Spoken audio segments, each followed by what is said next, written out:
Before we start, I'd just like to give a shout out to the following people for supporting Stories Telling Stories on Patreon: Jim Ross, Holly, and Tamara. Thank you so much for your support. If you'd like to help support the show and hear your name listed before future episodes, head on over to patreon.com/storiestelling-stories.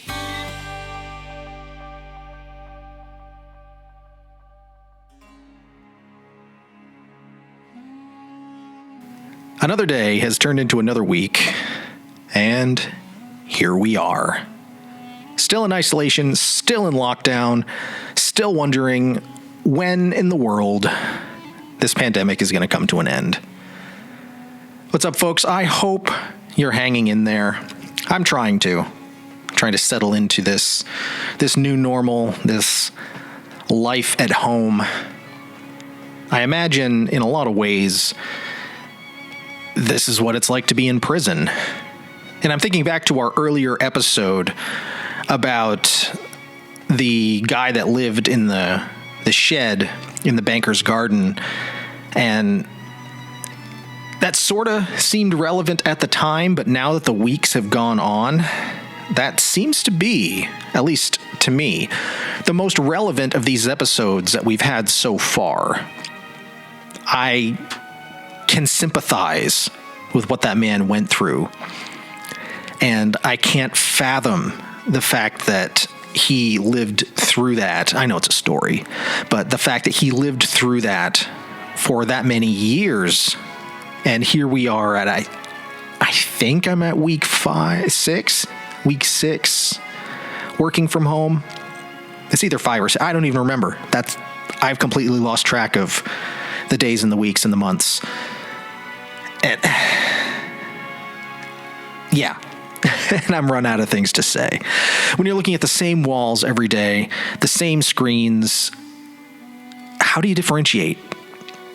I look forward to those days where the sun does come out, although in my office here, I don't get a chance to see it.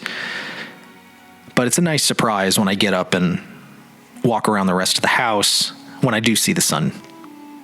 But we've had a lot of gray days, and a lot of rain, and a lot of cold. And those days, despite the fact that I'm inside and I can't see it, that makes an additional layer of challenge that is just something I don't like dealing with. It's the last vestiges of seasonal depression, I suppose. The last couple of days have been nice, though. We've had some sunshine, and I've gotten to go out and just drive. Driving has become my outlet at this point in time. It's pretty much the only thing I have left. I'll get in the car, I'll open the sunroof, I'll roll the windows down, I'll blast some Huey Lewis in the news, and for that moment, everything can be all right with the world. And that's really, I think, what we're all striving for, is we gotta find that little slice of something that makes our life worth living. And that's sort of the story that we're going to dive into today. We're taking a look at Ray Bradbury's short story, The Foghorn. And this one was decided upon by my lovely patrons over another option, which we may get to later on, but I won't spoil that. But this is an interesting story about a conversation between a couple of I'm not sure what their professional term are. Lighthouse operators? Is that what you'd call them? But yeah, I'm admittedly not all that familiar with Ray Bradbury, although in terms of the authors that I've featured so far on this Locked in a Vacancy series, he may be one of the most relevant current names. I mean, he's not from the 20th century or he's no Edgar Allan Poe and he's no Anton Chekhov, but he is in his own way a household name. So it'll be interesting to see in the scope of this show how his voice does or does not jive with the overall theme, and how a more modern interpretation of a story of solitude stacks up to one of these classical pieces. And that's one of the things I'm looking forward to as we dive into this story. But before we get started, I want to send out my love and support to everyone who's out there, who's still working, who's on the front lines, who's keeping the world running right now, despite everything that's going on. And whether that means you're a nurse, a doctor, a truck driver, a fast food worker, whatever you are, whatever you're doing, I salute you. We couldn't do this without you. So stay safe, stay home for those of you who can, and enjoy. This is The Foghorn by Ray Bradbury on Locked in a Vacancy. Out there in the cold water, far from land, we waited every night for the coming of the fog. And it came, and we oiled the brass machinery and lit the fog light up in the stone tower. Feeling like two birds in the gray sky, McDunn and I set the light touching out, red, then white, then red again, to eye the lonely ships. And if they did not see our light, then there was always our voice, the great, deep cry of our foghorn, shuddering through the rags of mist to startle the gulls away, like decks of scattered cards, and make the waves turn high and foam. "It's a lonely life, but you're used to it now, aren't you?" asked McDunn. "Yes," I said. "Well, you're a good talker, thank the Lord." "Well, it's your turn on land tomorrow," he said, smiling, "to dance the ladies and drink gin." "What do you think, McDunn, when I leave you out here alone?" "On the mysteries of the sea." McDunn lit his pipe. It was 7:15 of a cold November evening. The heat on, the light switching its tail in 200 directions, the foghorn bumbling in the high throat of the tower. There wasn't a town for 100 miles down the coast, just a road, which came lonely through the dead country to the sea, with few cars on it, a stretch of 2 miles of cold water out to our rock, and rare few ships. "The mysteries of the sea," said McDunn thoughtfully. "You know, the ocean's the biggest damn snowflake ever. It rolls and swells 1,000 shapes and colors, no two alike. Strange. One night, years ago, I was here alone when all the fish of the sea surfaced out there. Something made them swim in and lie in the bay, sort of trembling, staring up at the tower light going red, white, red, white across them so I could see their funny eyes. I turned cold. There was like a big peacock's tail moving out there until midnight. Then, without so much as a sound, they slipped away. The million of them was gone. I think of maybe, in some sort of way, they came all these miles to worship. Strange. But think how the tower must look to them, standing 70 feet above the water, the god light flashing out from it, and the tower declaring itself with a monster voice. They never came back, those fish. But don't you think for a while they thought they were in the presence? I shivered. I looked out at the long gray lawn of the sea stretching away into nothing and nowhere. Oh, the sea's full. McDunn puffed his pipe nervously, blinking. He'd been nervous all day and hadn't said why. For all our engines and so-called submarines, it'll be 10,000 centuries before we set foot on the real bottom of the sunken lands, in the fairy kingdoms there, and know real terror. Think of it. It's still the year 300,000 before Christ down there. While we've paraded around with trumpets, lopping off each other's countries and heads, They've been living beneath the sea 12 miles deep and cold in a time as old as the beard on a comet. Yes, it's an odd world. Come on. I got something special I've been saving up to tell you. We ascended the 80 steps, talking and taking our time. At the top, McDunn switched off the room lights so there'd be no reflections in the plate glass. The great eye of the light was humming, turning easily in its oiled socket. The foghorn was blowing steadily, once every 15 seconds. Sounds like an animal, don't it? McDunn nodded to himself. A big, lonely animal crying in the night. Sitting here on the edge of 10 million years, calling out to the deeps. I'm here. I'm here. I'm here. And the deeps do answer. Yes, they do. You've been here for 3 months, Johnny, so I better prepare you.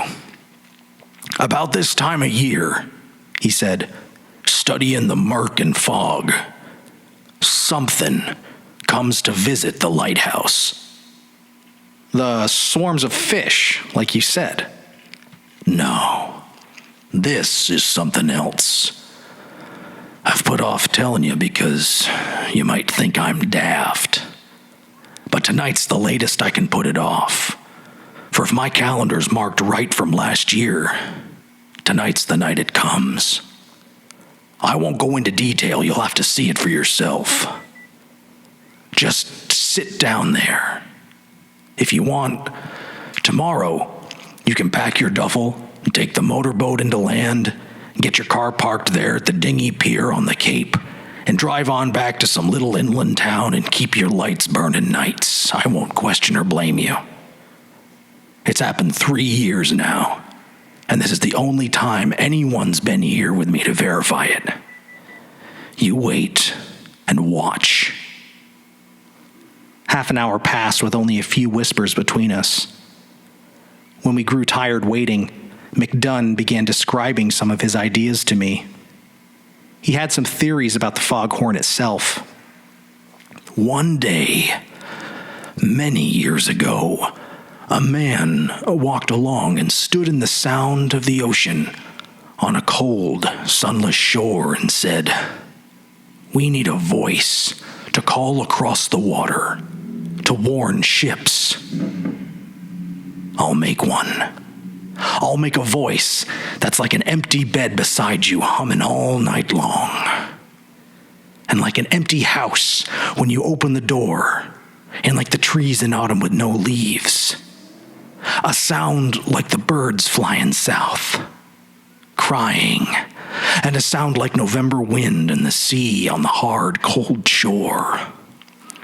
I'll make a sound that's so alone that no one can miss it, that whoever hears it will weep in their souls, and to all who hear it in the distant towns. I'll make a sound and an apparatus, and they'll call it a foghorn, and whoever hears it will know the sadness of eternity and the briefness of life." The foghorn blew. "I made up that story," said McDunn quietly, "to try to explain why this thing keeps coming back to the lighthouse every year. The foghorn calls, I think. It comes." "But," I said. "Shh," said McDunn. "There." He nodded out to the deeps. Something was swimming towards the lighthouse tower. It was a cold night, as I said. The high tower was cold, the light coming and going, and the foghorn calling and calling through the raveling mist. You couldn't see far, and you couldn't see plain, but there was the deep sea moving on its way, about the night earth, flat and quiet, the color of gray mud. And here were the two of us alone in the high tower, and there, far out at first, was a ripple, followed by a wave, a rising, a bubble, a bit of froth. And then, from the surface of the cold sea came a head, a large head, dark-colored with immense eyes, and then a neck, and then not a body, but more neck and more. The head rose a full 40 feet above the water on a slender and beautiful neck. Only then did the body, like a little island of black coral and shells and crayfish, drip up from the subterranean. There was a flicker of a tail. In all, from head to tip of tail, I estimated the monster at 90 or 100 feet. I don't know what I said. I said something. "Steady, bot, steady," whispered McDunn. "It's impossible," I said. "No, Johnny, we're impossible. It's like it always was 10 million years ago. It hasn't changed. It's us and the land that's changed. Become impossible. Us." It swam slowly and with a great majesty out of the icy waters far away. The fog came and went about it, momentarily erasing its shape. One of the monster eyes caught and held and flashed back our immense light. Red, white, red, white. Like a disc held high and sending a message in primeval code. It was as silent as the fog through which it swam. "It's a dinosaur of some sort." I crouched down, holding to the stair rail. "Yes, but one of the tribe." "But they died out." "No, only hid away in the deeps. Deep, deep down in the deepest deeps. Isn't that a word now, Johnny? A real word? It says so much. The deeps. There's all the coldness and darkness and deepness in the word. A word like that. What do we do? Do? We got our job. We can't leave. Besides, we're safer here than in any boat trying to get to land. That thing's as big as a destroyer and almost as swift. But here, why does it come here? The next moment I had my answer. The foghorn blew, and the monster answered. A cry came across 1,000,000 years of water and mist. A cry so anguished and alone, it shuddered in my head and my body. The monster cried out at the tower. The foghorn blew. The monster roared again. The foghorn blew. The monster opened its great toothed mouth, and the sound that came from it was the sound of the foghorn itself. Lonely and vast and far away. The sound of isolation. A viewless sea. A cold night. Apartness. That was the sound. "Now," whispered McDunn, "do you know why it comes here?" I nodded. "All year long, Johnny. That poor monster, they're lying far out, 1,000 miles at sea, and 20 miles deep maybe, biding its time. Perhaps 1,000,000 years old, this one creature. Think of it, waiting 1,000,000 years. Could you wait that long? Maybe it's the last of its kind. I sort of think that's true. Anyway, here come men on land and build this lighthouse 5 years ago and set up their foghorn and sound it out towards the place where you bury yourself in sleep and see memories of a world where there were thousands like yourself, but now you're alone, all alone in a world that's not made for you. a world where you have to hide. But the sound of the foghorn comes and goes, and you stir from the muddy bottom of the deeps, and your eyes open like a lens of 2-foot cameras, and you move. Slow, for you have the ocean sea on your shoulders, heavy. But that foghorn comes through 1,000 miles of water, faint and familiar, and the furnace in your belly stokes up, and you begin to rise. Slow. You feed yourself on minnows, on rivers of jellyfish, and you rise slow through the autumn months, through September when the fogs start, through October with more fog and the horn still calling you on. And then, late in November, after pressurizing yourself day by day, a few feet higher every hour, you're near the surface and still alive. You've got to go slow. If you surfaced all at once, you'd explode. So it takes you all of 3 months to surface, and then a number of days to swim through the cold waters to the lighthouse. And there you are, out there, in the night, Johnny, the biggest damn monster in creation. And here's the lighthouse calling to you, with a long neck like your neck sticking way up out of the water, and a body like your body, and most important of all, a voice like your voice. Do you understand now, Johnny? Do you understand? The foghorn blew. The monster answered. I saw it all. I knew it all, the million years of waiting for someone to come back who never came. The million years of isolation at the bottom of the sea. The insanity of time there, while the skies cleared of reptile birds, the swamps fried on the continental lands, the sloths and the saber-tooths had their day and sank in tar pits, and men ran like white ants upon the hills. The foghorn blew.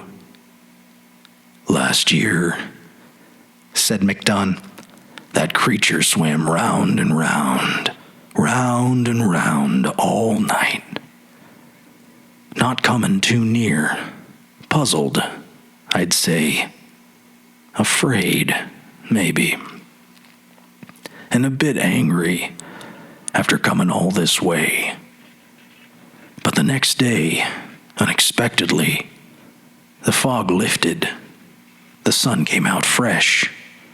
The sky was as blue as a painting. And the monster swam off, away from the heat and the silence, and didn't come back.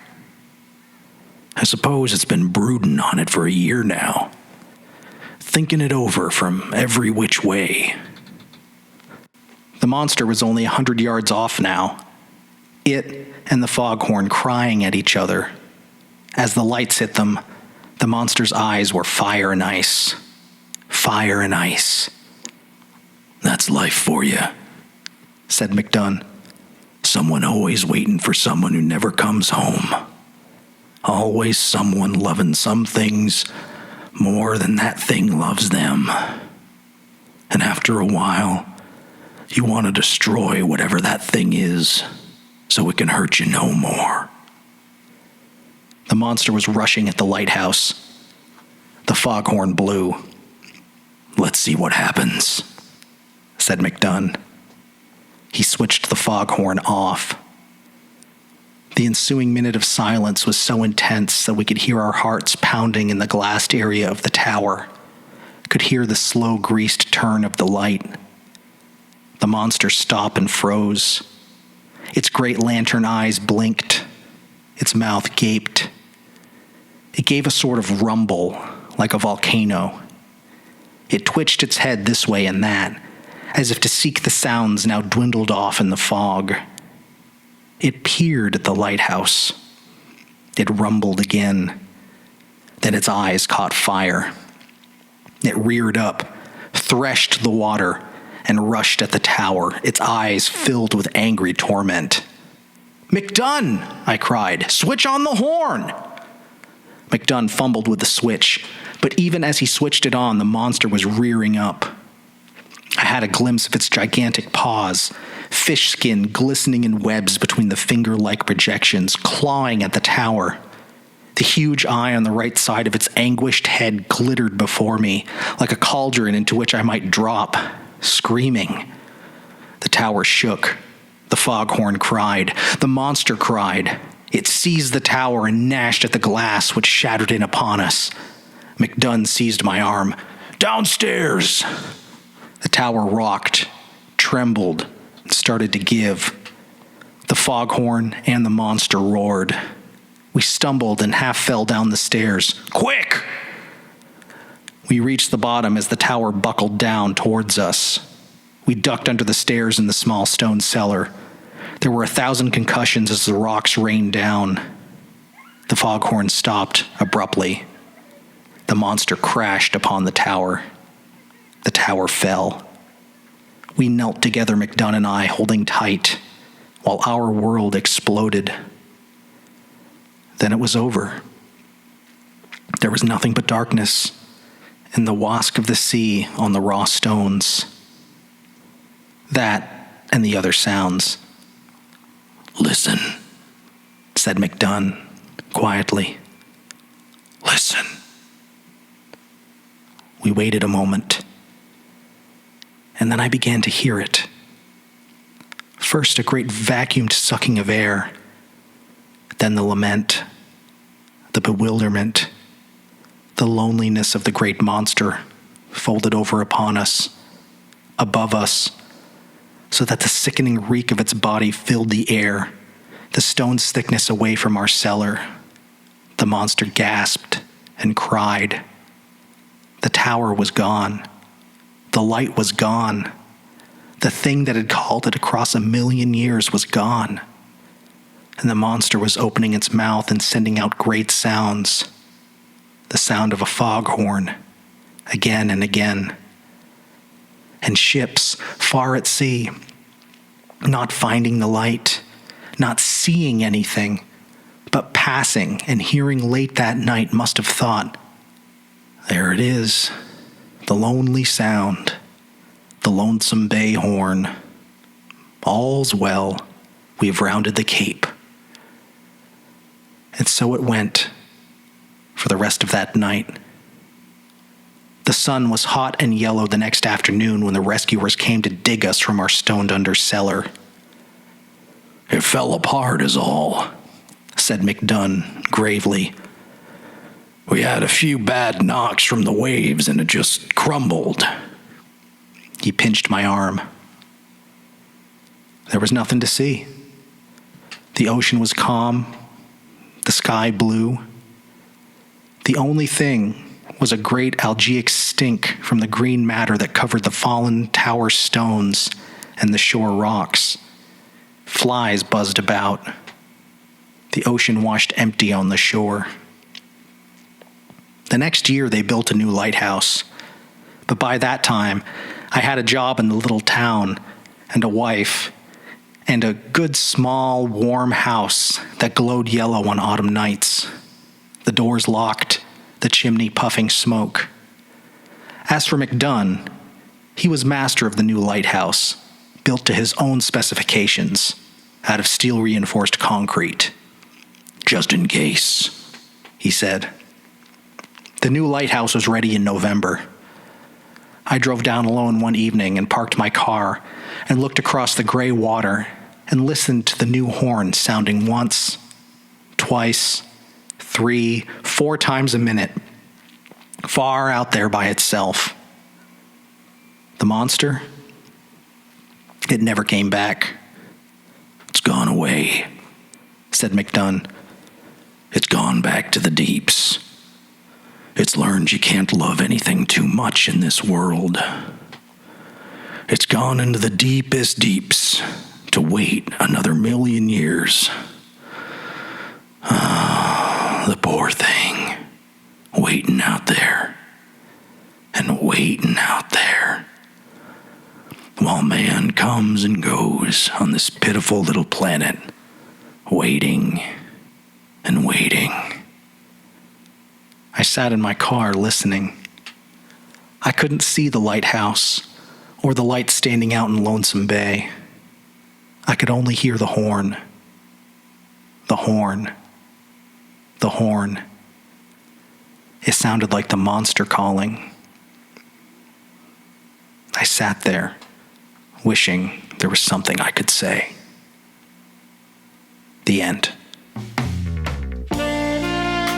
Locked in a Vacancy is produced in collaboration with Stories Telling Stories and STS Media Group, socially isolating itself at Milt House Studios in Milton, Vermont, casting around the globe to your frontal lobe wherever podcasts are found. Locked in a Vacancy is also streaming on YouTube at Stories Telling Stories. Make sure to give us a review wherever you stream our show. We really appreciate it. Make sure to follow us on Facebook and Instagram, give us a subscribe on YouTube, and consider supporting us on Patreon for as little as $1 a month. And until next time, stay sane, stay safe, and stay whimsical.